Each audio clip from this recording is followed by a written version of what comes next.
Tom's on a hunting trip, and he hasn't been home in nearly 9 years. I'm Aiden Mattis, and welcome back to the Lore Lodge.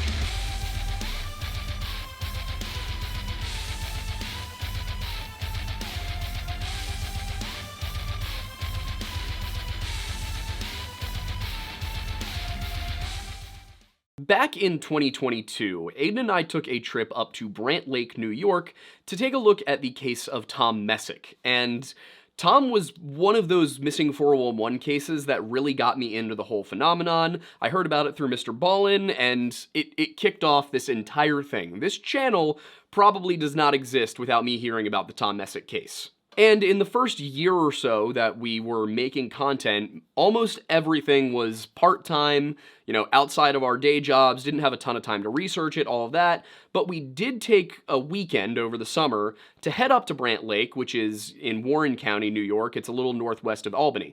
And we talked to some locals, we drove around, we investigated the woods a little bit, but we didn't get to do a ton of on-the-ground stuff to the extent we would like to, and we also didn't really have the time to really dive into everything that had happened.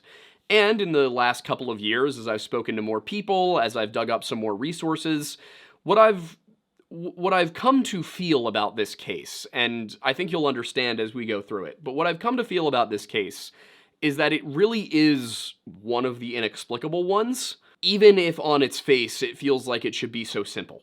I went back into it thinking, all right, well, this is probably going to be pretty straightforward. It's going to be a higher quality retelling of our old video on the case.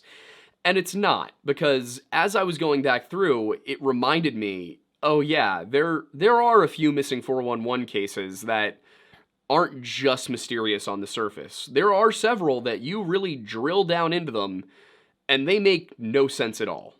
This is probably one of the big ones. To start, I think I want to tell you guys a little bit about the area in which it happened, which was Brant Lake, New York, which technically is part of the town of Horicon. I probably pronounced that wrong, but it's a little hamlet. It's a village, basically, that sits on the southern end of the lake. It's got a population of just 62 people, but man, when I tell you, it is this idyllic little valley. It looks like it is out of a teen coming-of-age movie from the 90s. Like, I got up there and I went, oh man, if this was in basically any other state in the country, I would move here. It was so pretty. Is that in frame? We actually liked it so much, we stopped into a little store, we interviewed a guy, and we decided we wanted to buy this guy up here, this little Brant Lake sign, because we were like, this was such a good trip, we want to take something home from it. I will say, the time we spent at the Days Inn in Albany was horrifying. There's a whole movie that could be made about how terrifying that place was, but that's not the point of this video. Hey, Aiden. Shut up and put your money where your mouth is. That's what you get for waking up in Albany! While there is that small full-time population that lives in the area, it is a very popular tourist destination, especially from people from the more populated, more dense areas of upstate New York, like Albany, Brunswick, Troy. And in Troy specifically, lived a man by the name of Tom Messick, an 82-year-old 82nd Airborne veteran. And while that is pretty old, that is an old man, he was still active. He went out and hunted with his friends, his sons. He was camping, hiking, fishing, still doing all of that, despite the fact that he was essentially missing an eye and was partially deaf. But he didn't let that stop him, and he and his kids and 3 other families every single year would go up to this camp that they owned up in Hague, New York, right off of Battle Hill Road, and they would just hunt from their camp. Every once in a while they'd go a little further out, but for the most part these guys would stick around this little piece of property they owned and go from there. But on one of these trips in November of 2015, they decided they were going to go to a different spot, one that Tom and his son Rob had actually never been to before, a little spot called Lily Pond. It was there, during what was supposed to be just a quick 2-hour little outing for their hunting group, that Tom Messick seemingly vanished into thin air. And speaking of making something vanish into thin air, I want to tell you about our partner today, Fume. Fume is a simple, all-natural device made out of wood and metal that helps you make all of your bad habits vanish into thin air. And one of the coolest things about Fume is that it does that entirely through air. There's just a hollow wooden tube, a little all-natural flavoring stick set in this nice little metal frame. You put it in here, it's nice and heavy, it fidgets a little bit, and just air. In case you're wondering, well, what does it do? What's the point? A lot of us get stuck in habits. These could be physical habits, they could be chemical habits, but the point is, it's hard to break them. And it often takes people at least 2 weeks to get over the simple ones. Fume seeks to replace those things that form a bad habit, not by getting rid of the habit altogether, but by switching out the bad for stuff that is good. Instead of being electronic, fume is completely natural. Instead of vapor, fume just uses flavored air. And instead of harmful chemical flavoring, fume uses delicious all-natural flavors. It's simple. Instead of being bad, fume is good. It's a habit you're free to enjoy and makes replacing your bad ones easy, filling that void in a natural, guilt-free way. And one of the things I've really been happy about since we partnered with Fume is the number of success stories we've seen in our own comments of people saying, hey, I gave it a try and it's been helping me out. Hey, I decided to get this for my mother to try and help her quit a habit. It just makes us happy that we're able to bring you a product that you guys use and enjoy. And this time we have another aspect of the product to pitch you. You might be asking, where do I store this phenomenal, beautiful little product? And the answer is quite simple, on the Fume base. It's magnetic and you can spin it around. It's kind of fun. You just give it a little spinny spin. I'm gonna be honest, the base thing gives me like one of those fancy pen holder vibes, so it'll look good on your desk. We get it. Stopping is something that everybody puts off because it's hard, but switching to Fume is easy, enjoyable, and even fun. Fume has served over 150,000 customers and has thousands of success stories, and there is no reason that you can't be one of them. Join Fume in accelerating humanity's breakup from bad habits by picking up the Journey Pack today. Just head to tryfume.com/lorelodge or scan the QR code on your screen and use code LORELODGE to get 10% off when you order the Journey Pack today. That is tryfum.com and code LORELODGE to get 10% off your order.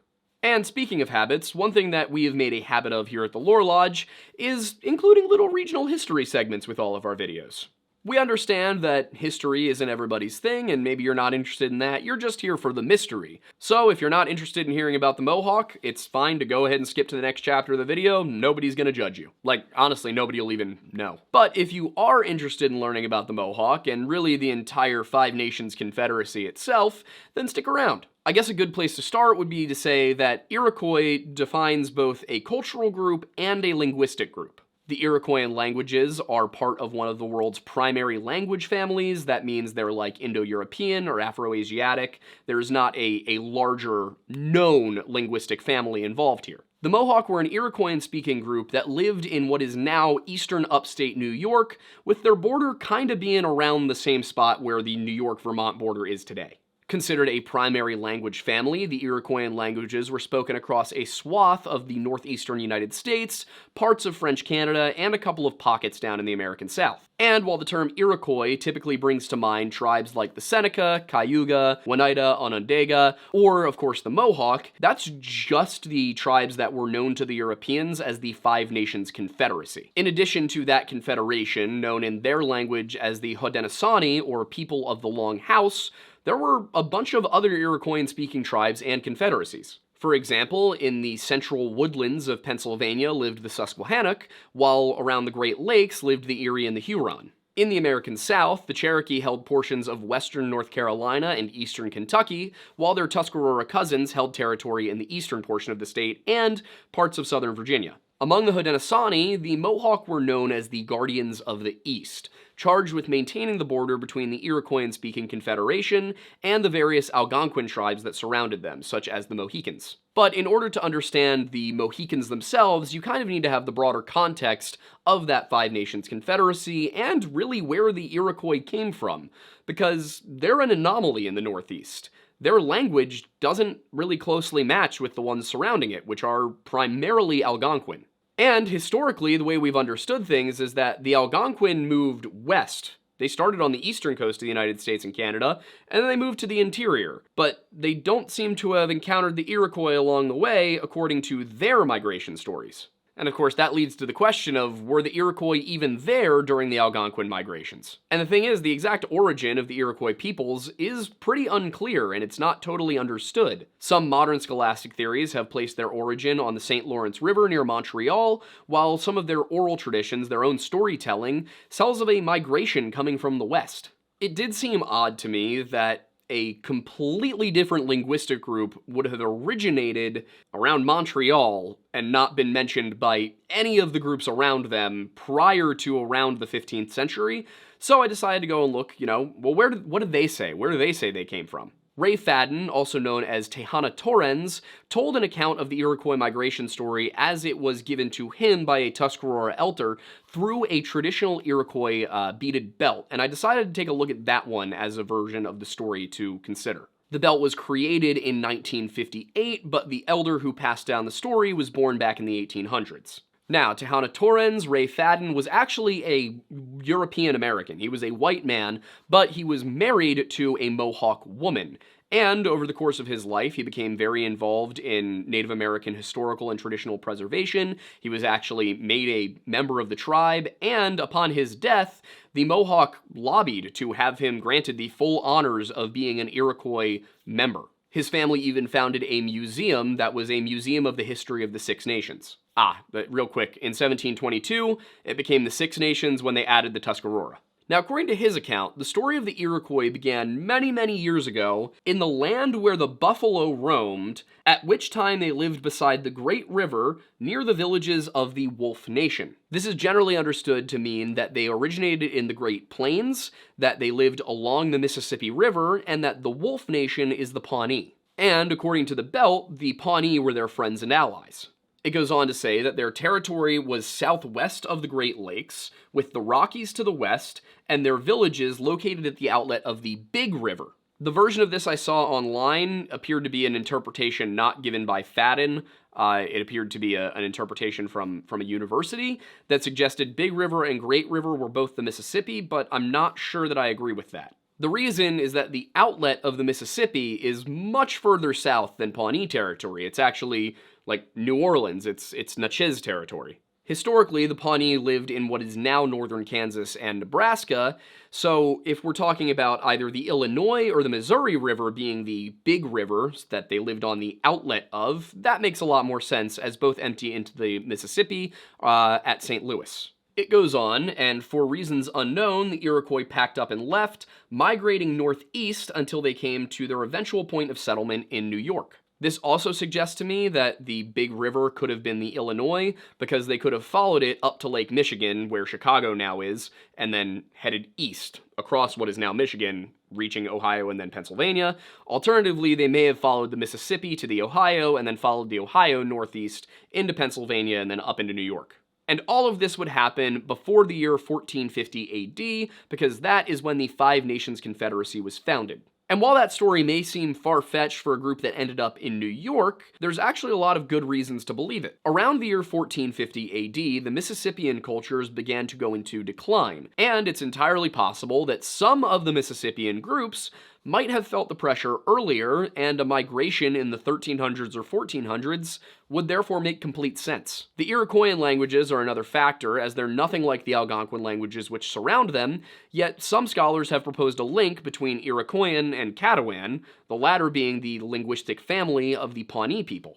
Additionally, there are cultural links. The Iroquois were a matrilineal, matrilocal society that was also in some ways matriarchal. This is far more similar to the Siouan and Caddoan and Mississippian groups than to the Algonquin. Just for context, a matrilocal society is one wherein, when there's a marriage, the man moves into the family village of the woman, not the other way around. In any case, once the Iroquois settled, competition both within their own community and with the neighboring Algonquin groups necessitated the formation of tribal confederacies.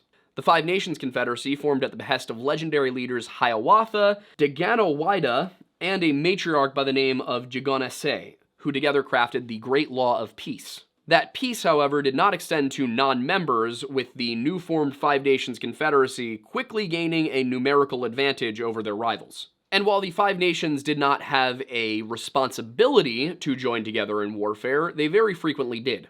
In turn, they were able to extend their territory and influence far beyond their little corner of New York, at the expense of other tribes. One example of this is that the people who sold portions of northern West Virginia, southern Ohio, and western Pennsylvania to the English were not the Shawnee who lived in that area, nor the Lenape who had migrated to that area, but rather the Iroquois who didn't even live there. Their military and economic strength also allowed for complex cultural development, and the Mohawk are a well-documented example. Their society was clan-based, and amongst the Mohawk, there were 3 main clans. These were Bear, Wolf, and Turtle. All members of a given clan were considered family, membership of the clan passed through the mother's line, and marriage within the clan was strictly forbidden. They lived in villages comprised of wooden longhouses, which were multi-family dwellings that typically measured somewhere around 80 feet by 18 feet by 18 feet, though this could vary, and some were as big as 250 feet long. If you've ever played Assassin's Creed 3, you're probably familiar with this setup. The Longhouse also became emblematic of the Iroquois religion that was eventually supplanted by Christianity during the colonial period. And the Mohawk did well during that time, allying with the British to fight against the French, and in doing so, holding on to basically their entire territory. That alliance with the British, however, would eventually be their downfall because they sided with that empire once again during the American Revolution. Now, by this time, the 5 nations had grown to the 6 nations, and of those 6 nations, only 2 sided with the United States in any form. Those 2 tribes were the Oneida and the Tuscarora. In the end, the Americans won that war, and full-scale settlement of what had formerly been Iroquois territory proceeded. And eventually, men like Tom Messick found themselves hunting the exact same lands that the Mohawk once did. Born March 14, 1933, Thomas E. Messick was a man who understood outdoor survival. He had been a member of the 82nd Airborne and spent his entire life hunting and fishing. He continued performing these activities even after losing most of the function of his right eye due to a gunpowder explosion. And according to family and friends, these were Tom's favorite activities: hunting, camping, fishing, and ones that he shared with his wife Beverly and his 3 sons, Tommy, Eugene, and Rob. A resident of Troy, New York, just outside of Albany, Tom was a very well-liked member of the community, with his wife Beverly telling David Paulides in 2018 he probably taught every one of the kids around here, in reference to the hunting and survivalism aspect of life. In his old age, Tom wasn't quite as quick as he once was, but he made up for it with his experience and his familiarity with the forests he hunted. Every year, his family and 3 others would head up to a camp they had in Hague, New York, just off of Battle Hill Road, and spend a week hunting. Typically, the men would hunt directly from the campsite, but on November 15, 2015, they decided they were going to try out a new spot, one that Tom and his son Rob had never been to before, and that was on Lily Pond Road, near Lily Pond itself, just a couple miles east of Brant Lake. Now, the path to Lily Pond is a rough, unpaved forest road that winds for about 2 miles off of New York State Route 8.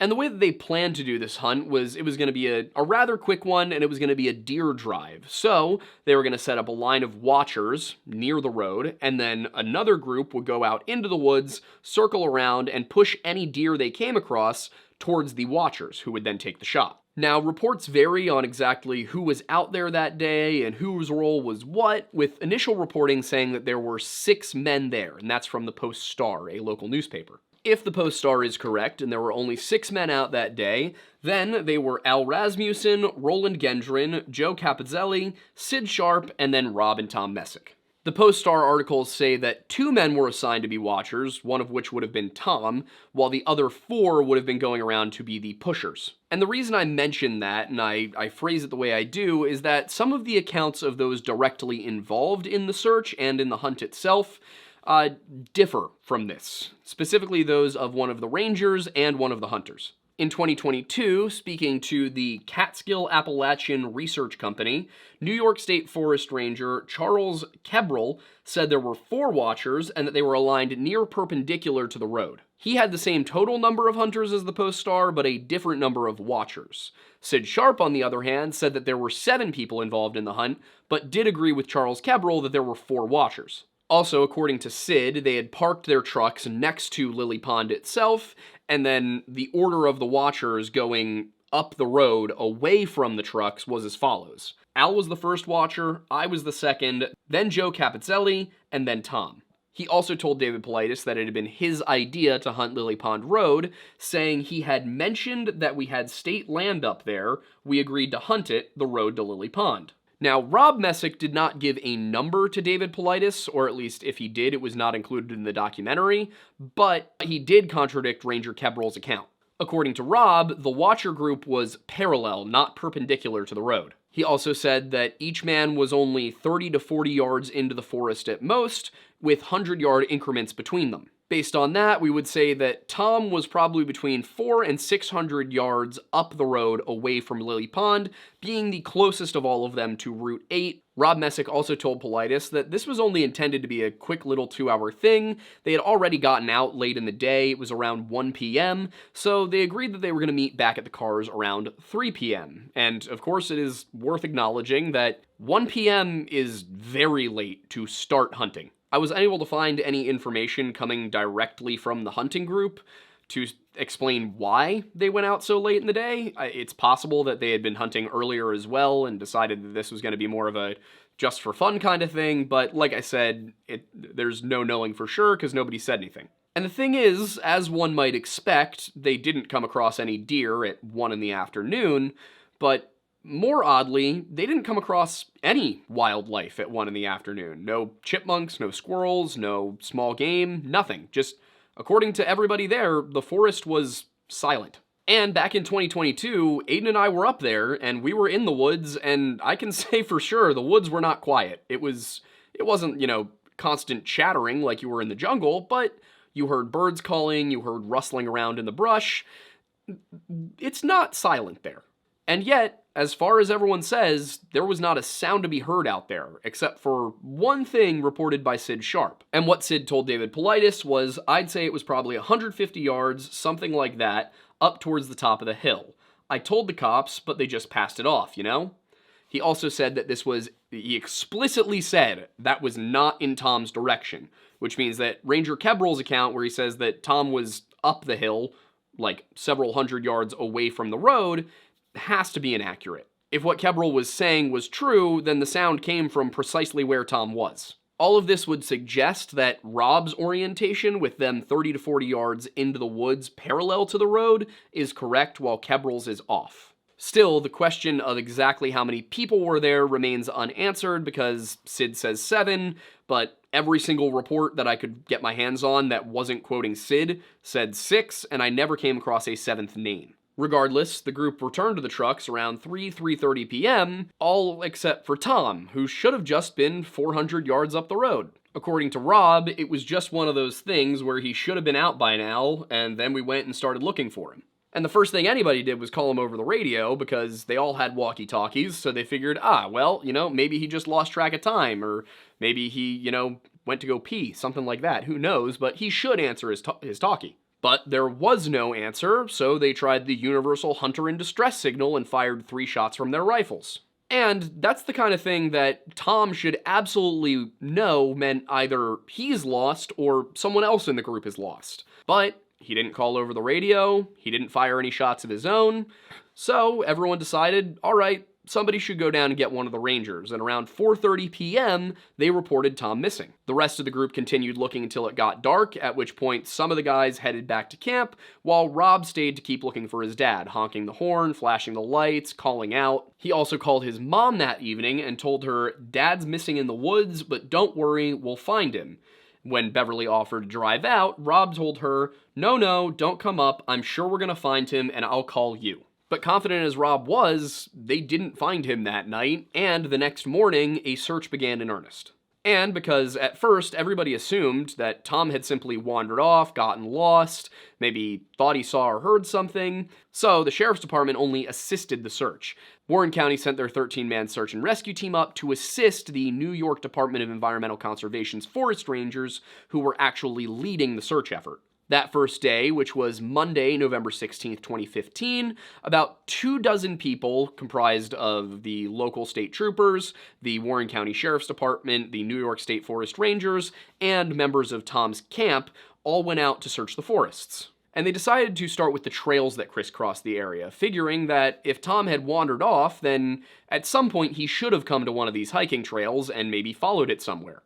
They didn't find anything the first day, but the second day, the search effort grew as support was offered by local volunteers as well as 34 members of search and rescue teams from the New York State Federation of Search and Rescue Teams. Meanwhile, at the fire station in Brant Lake, about 8 miles by road from where Tom went missing, volunteers worked hard in the kitchen to supply the searchers with sandwiches and drinks, anything to keep them going out in the woods. And these guys were working because that second day of the search, it wasn't just those 34 members of the search and rescue teams that showed up. There were additionally another 100 or so volunteers from just around the area. The total number of searchers involved on day 2 was approximately 150 people. And those searchers moved in groups of 8 to 10 using a bump line technique, which basically meant that they each had a ranger assigned to their group. That ranger would set up 2 lines of string that formed a rectangle, and they would start at one end, they would line up shoulder to shoulder, they would walk from one string to the other, and then they would tie off that section to show it had been done.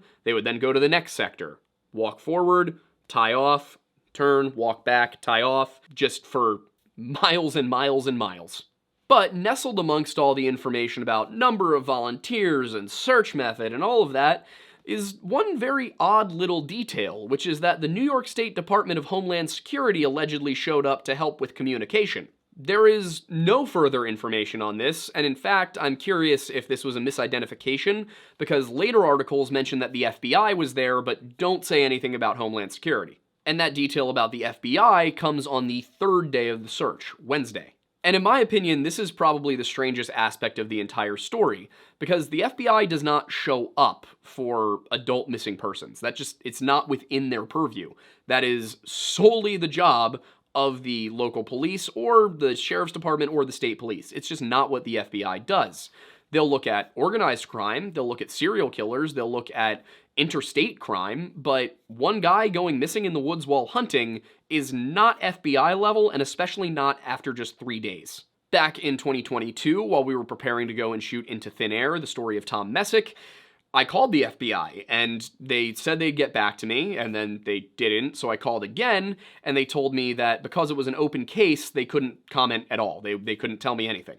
And I checked with a Lieutenant Smith at the Warren County Sheriff's Department, who informed me that yes, it is in fact an open case, which meant filing a FOIA request was pointless. On day 3, they also expanded the search area, though they were becoming puzzled as to how Tom could have possibly made it outside of the search area without coming across a well-marked trail or even a road or home. And on top of that, it was expected that as soon as Tom realized he was lost, he would retrace his steps, make a call over the radio, leave scraps of clothing to show where he had gone, or at the very least fire 3 shots from his rifle to inform people, hey, I'm missing. And when you look at the terrain, Tom's age, and the fact that he was half blind and half deaf, it's even more unlikely that he would be able to make it even out of earshot, let alone out of radio range. And the reason I bring up earshot is because sound carries up there. We checked.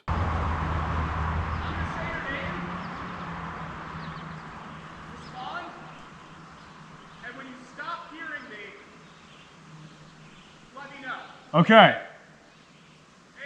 Yep. Yep. Yep. Yep. Yep. Yep.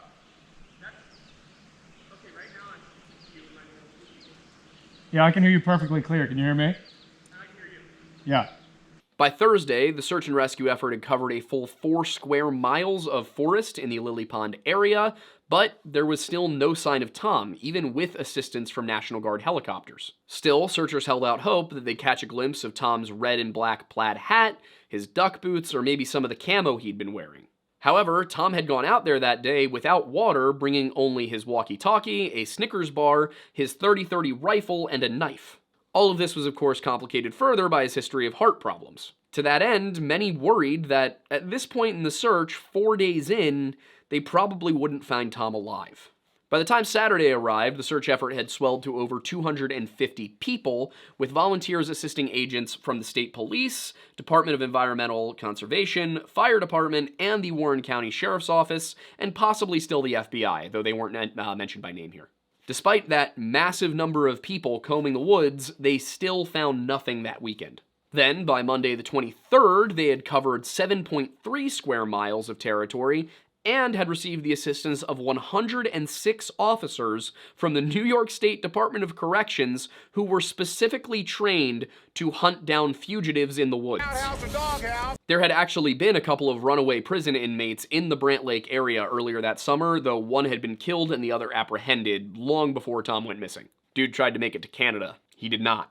At this point, searchers had used dogs, divers, helicopters, canoes, mountain bikes, and basically anything else they could find to try and locate the 82-year-old, but not a trace of him had been found. No rifle, no walkie-talkie, no clothes, not even the wrapper of his Snickers bar. And there weren't even theories as to where he could be. Everyone was simply confused.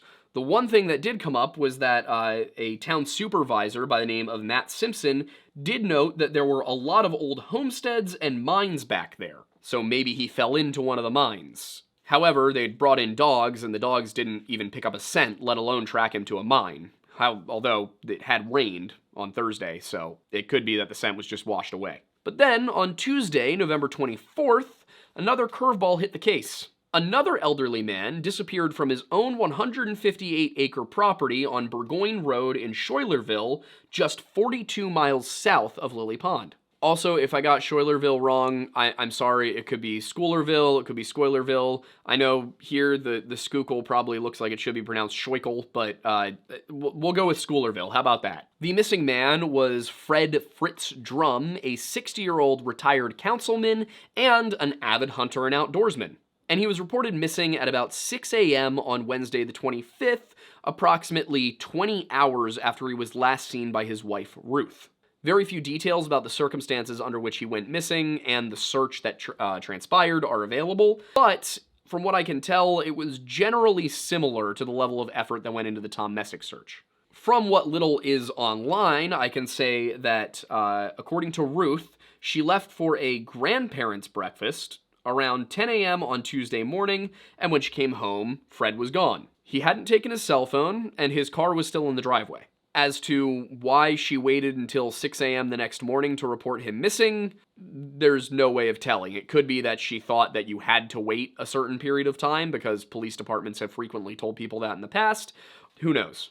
In this case, there were about 150 people who took part in the search, and because it was not on state forest land, the Saratoga County Sheriff's Department was leading it. Now, nobody knew if these two cases were actually connected, and they weren't investigated as such, but one thing that does stick out to me as just weird is Thanksgiving, and I will explain that. For some reason, a lot of post-2015 articles, as well as David Paulides' Missing 411 The Hunted, say that Fred Drum went missing on Thanksgiving Day 2015, but they all also say he went missing on Tuesday. Thanksgiving is always on Thursday. It could be a simple reporting error that one person said it was Thanksgiving Day, and because a lot of journalism is just taking what somebody else wrote and rewording it and posting it to your own website, maybe that detail just got copied over and over and over again. Alternatively, it could be a slip-up regarding his wife's alibi. That said, I have no evidence, aside from that weird little detail about Thanksgiving, to suggest that his wife had anything to do with his disappearance,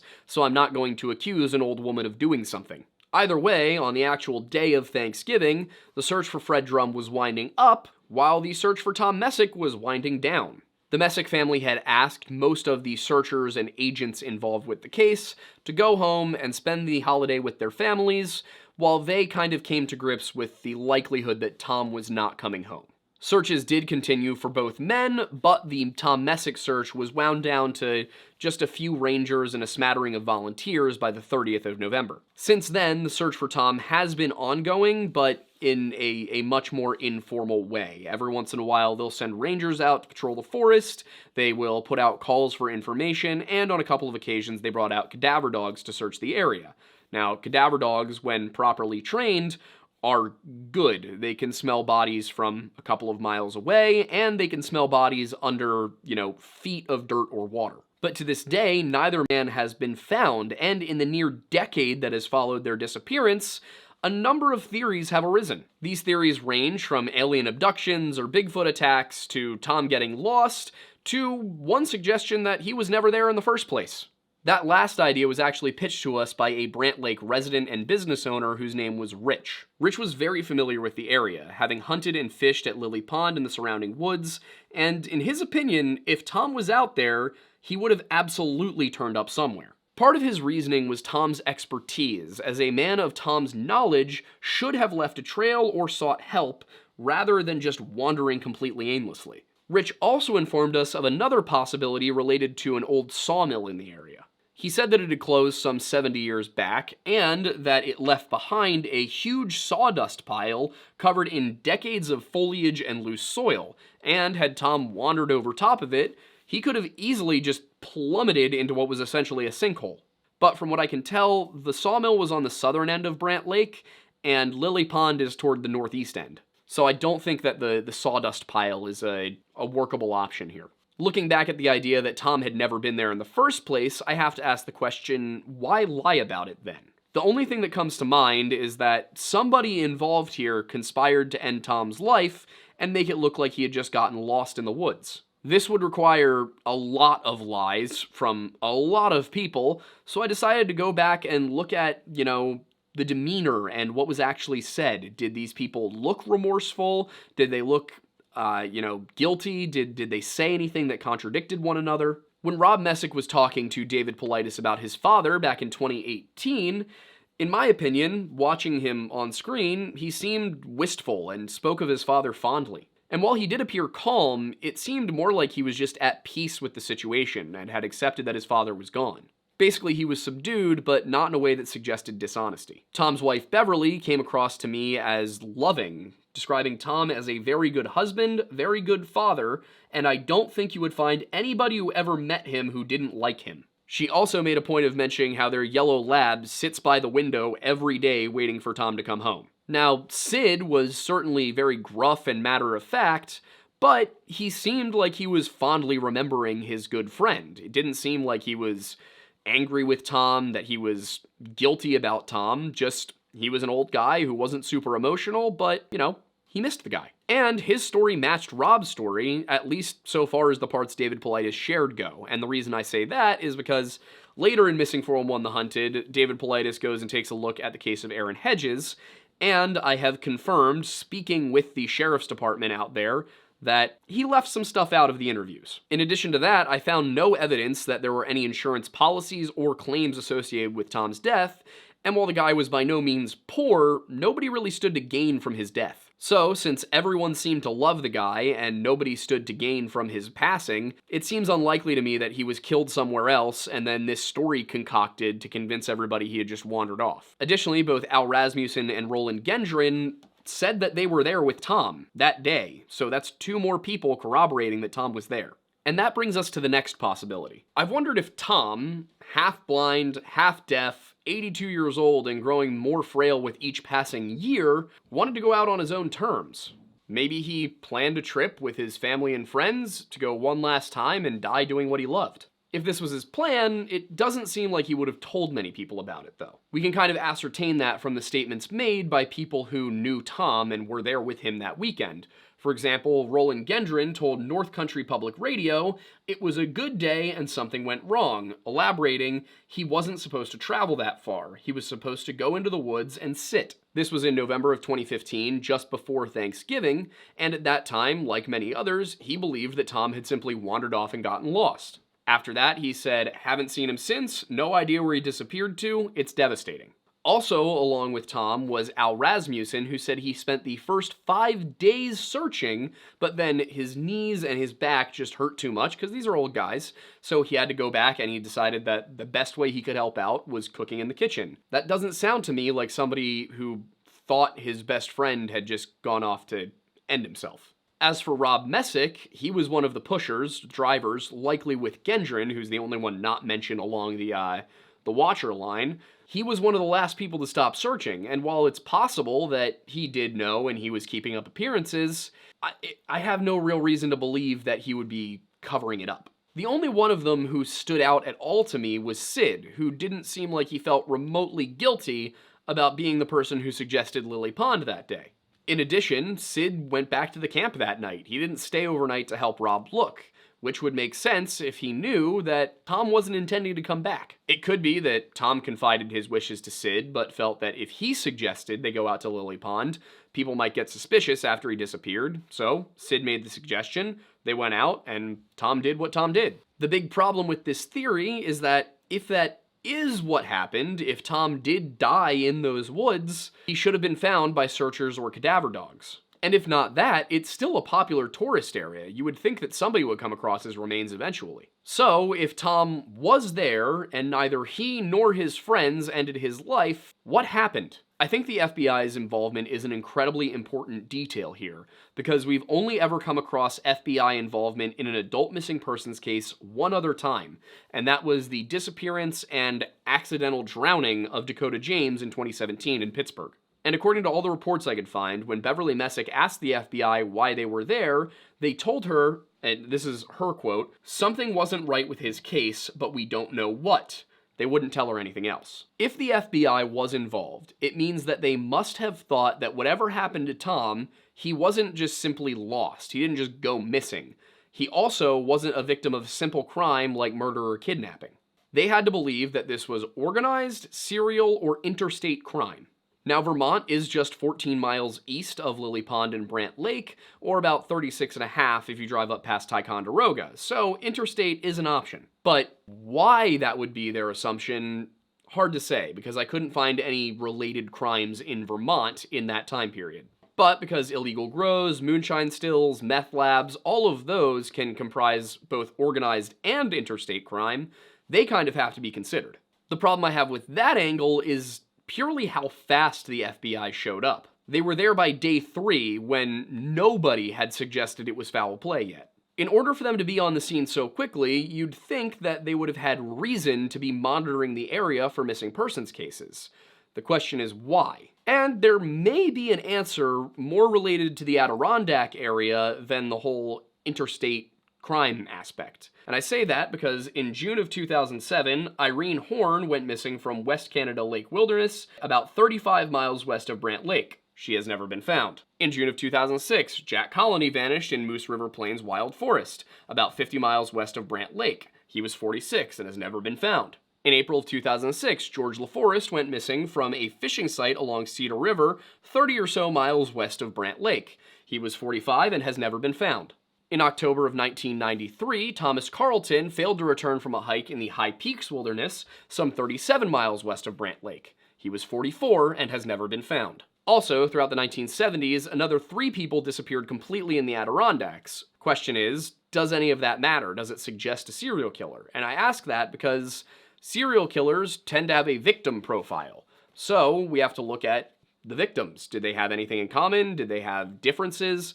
You know, what ties them together, if anything? Well, Irene was the only female. One of the ones who went missing in the 1970s was a male child. One was only 19, one was in his 50s, one was in his 60s, and one was in his 80s. So all of that's different, but what about similarities? Well, 3 were in their 40s, 2 were named George, 2 were named Thomas, several were hunters, and several were just hikers or campers. That means that of the missing, essentially the only thing that connects all of them is geography. They all went missing in the Adirondacks. The only grouping here with any degree of consistency is the 3 white men in their 40s who went missing between 1993 and 2006 in the same 1,500 square mile area, which is just a lot of space. When you consider all of that, it seems unlikely that the FBI would jump to serial killer, and it also seems unlikely that they would jump to illegal grow or to interstate crime. But what other options are there? There's not many, and the fact of the matter is, even if the FBI did think it was a serial killer or organized or interstate crime, that doesn't explain the complete lack of evidence and the total disappearance. I say that because a still, grow operation, or meth lab would have been found during the search, because even a meth lab can't be completely removed every last bit of evidence within hours. In addition to that, Tom had no known enemies, and a serial killer would have had to have snuck up on Tom, killed him, and carried the body and all of his belongings, including a rifle, away in under 2 hours. And all of this would have to be without a trace that he'd been there. Keep in mind, hunters are typically pretty good trackers, which means that they would have been looking for footprints. Now, it wouldn't be hard to catch Tom unawares. He was half blind and half deaf, but carrying a 170-pound man and his rifle out of the woods to a place where you can then remove them from the area, all without being seen or leaving any trace that you were there, is just so incredibly implausible. Especially when you consider the fact that the nearest person was only 100 yards away.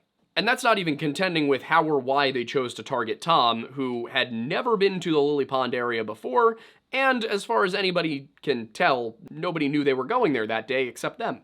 So, with all of the normal stuff under the FBI's jurisdiction seeming unlikely, one has to wonder what they meant when they told Beverly something wasn't right with Tom's disappearance. So at this point, we kind of end up moving towards the X-Files side of things. And I always used to say, when you've exhausted all of the rational options, you have to start looking at the irrational. When everything that's possible has been ruled out, you gotta consider the impossible. And the fact of the matter is, the Adirondacks, much like the Appalachians to their south, are known for a sort of high strangeness, and there are plenty of tales of people hearing strange noises coming from out in the woods, or dogs barking at things that nobody can see, and just kind of general weird vibes out in the wilderness. Some accounts talk about shrieking or grunting or growling noises that are unlike any known animal in the area. And then, of course, you have to think about the fact that Sid reported that he heard a noise, and he said it sounded like a loud snap or a crack. And along with all of that is another issue related to sound, which is the complete lack of wildlife noise while they were out for their hunt. And the thing is, it wasn't just Sid that said that. Rob also said it was oddly quiet, they couldn't hear any wildlife, didn't see any wildlife either, and Undersheriff Sean Lawrence also said this. He told David Politis that it was definitely strange how quiet it was while they were out there, that they didn't come across wildlife, they didn't hear anything, didn't see anything, and that was unusual for the area. And as I said, we've been there. There's at least chattering of birds constantly. You heard rodents rustling around under the leaves all the time. It was the woods. It sounded like the woods. And when I think about what Sid said, he really couldn't describe the sound. He just said it was unusual. It was his son, Sid Sharp III, who said, my dad said it was like a loud snap or a crack. And it brings to mind another story that I've read about from the West Coast, from British Columbia, recited by J.W. Burns, but told to him by a Shalish Native American, who said that once upon a time, when he was a younger man, he and some other young men from the tribe were going hunting, and they came across what appeared to be a large hole in the side of a mountain, like a big cave. And there was a large stone right next to it, a round stone. And he said that he went back and he spoke to the elders of his tribe, and they told him, oh, that's where the Saskets live, don't go there. And of course, you mean Saskets, there's a whole thing. We're doing a Bigfoot series, it'll come up. But the reason I bring it up is that he said that the elders, of course, told them, hey, don't go there, that's dangerous, it's where the Saskets are. Saskets being these large, hairy, very strong wild men that they said lived off in the woods of British Columbia. And, of course, being young men, this guy and his buddies went back, only to find that the hole in the mountain wasn't there anymore, but the stone still was. And they realized that it appeared somebody had rolled the stone in front of the hole in the mountain. So you might consider that that unusual sound was the sound of a stone door closing over a hole. And you have to ask the question, if that's what it was, did whatever closed that door take Tom? Given the lack of other disappearances in the area and the logistics of having a community of humans or near humans living underground, which again we'll get into in the Bigfoot videos later, to just go watch those for that. I can't get into that here. It's just it's too much. Either way, it seems far-fetched, but the thing is, so does absolutely everything else about this story. So I'm not sold one way or another on it. I'm curious, I am intrigued as to what could have happened here, and of course, as always, we want to know what you guys think. The way that we do these videos is that we'll do a topic and then we'll revisit it a year or two later based on what people have told us. There will be often suggestions that, oh, you guys missed this source, go read that. You guys, did you consider this? And we'll go and we will look at things and we will revise as we go.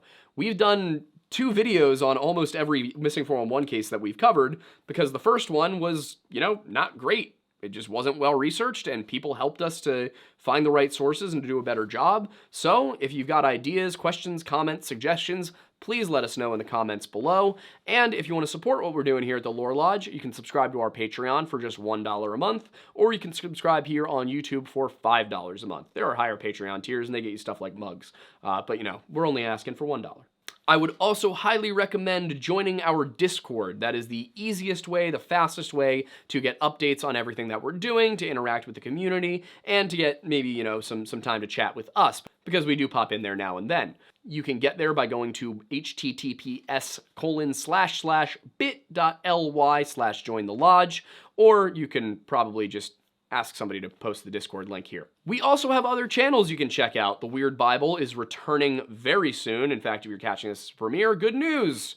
It was yesterday. So if you want Weird Bible, it's there. Just go to the Weird Bible channel, and it's about Samson. If you want to see Wendigoon, Thornbury, and I laugh hysterically at the dumbest thing for 5 minutes straight, well, it's in there probably. I don't know, Aiden hasn't finished editing the video yet. The laughter will be there, it just might not be the whole 5 minutes. We also have other channels like the History Hut, we have the Lore Lounge, we have my personal channel, the Aiden Mattis. We're going to be bringing our short film channel in very soon. That'll be some version of Redacted Media. But yeah, that's it for the other channels. You can also follow Aiden. He has a film channel, and you can find us when we were itty bitty babies. You can also support us directly by buying our merch through any of the little boxes under the video right now, or by buying our coffee. It's done with Tableau Roasting Company. We worked closely with them to create a blend that we actually like. We have had plenty of comments that say this is the best coffee I've ever had, and as somebody who drinks it every morning, I happen to agree. And if you like these topics, but you want to catch it in a live format, come to the Q&A session, all that, we do those Sunday nights at 7 p.m. right here on this channel. You can also catch the video on demand. And this tonight, we actually shot the very last one before we go bananas and upgrade the entire setup. We're getting new microphones, a mixing board, more cameras, a nicer, actual podcasting table instead of an old dinner table that my parents gave me. So, starting either the 3rd or 4th week of March, the show will be back, and it will be better than ever. We'll have guests every other week, and then the off weeks we'll be talking about the topics we have covered. So, if you're interested in coming to those, please do so. And I guess all there's left to say is I am Aiden Madison. Thanks for stopping by the Lore Lodge.